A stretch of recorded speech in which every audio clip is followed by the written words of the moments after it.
akalar, nimaga ko'chada turibsizlar? Bu uyga kirmaysizlar. Bu uyga kirgan odam haqiqiy ertaga tushib qolgandek bo'ladi. Bir qavatga shunaqangi chiroyli uchirib qo'yishgan, yo mashalloh, ko'rgan ko'z quvontiradi.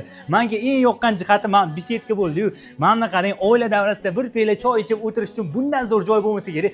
Landshamniy zonasini qarang, ikki qismga bo'lingan zona. Yozgi oshxonasi uchun, ayollarimiz uchun barcha qulayliklar mujassam qilib qo'yilgan. Oppoqqina, bamisoli qorda yatirashini qarang. Inshaalloh niyat qilganlar shu joyda bitta xolis like bosib qo'ying. Sizga ham, bizga ham eng kamida mana shunaqa uylarda ota-onangiz bilan mazza qilib yashashlik nasiba ro'za aylasin. Tayyormisizlar? Bu go'zal uyga birgalashib sayohat qilamiz. 2 sotuv yer maydoniga juda ham chiroyli planirovkadan uy bo'libdi. Mana qaranglar, kirib kelishimiz bilan mana shunaqa kengina hol. Ana endi bu uy zaliga bitta o'zingizda baho berasizlar. Tayyor kiyimlar bilan mazza qilib yashash uchun bundan zo'r uy bo'lmasa kerak. Bu uyni qurgan akalar ranglarni bor, shunaqangi chiroyli kollaboratsiya qilishgan, ko'zinglar bor, mazza qiladi. Oshxonani qaranglar, ayollarimiz ko'proq vaqtini o'tkazadigan oshxona, mamlar, bardoviy setlar, bu yoq tarafi yam-yashil kattagina panorama oyna qo'yilgan.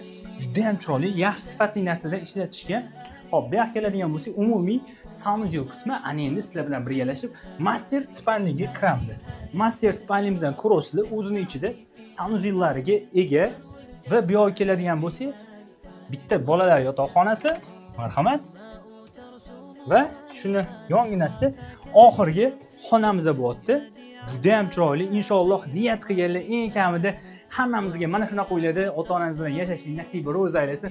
Bu uyga kimga mana shunaqangi fayzli xonadonni ravo ko'rsangiz, o'sha insoningizga bitta like bosib, tez o'ziga jo'natib qo'ying.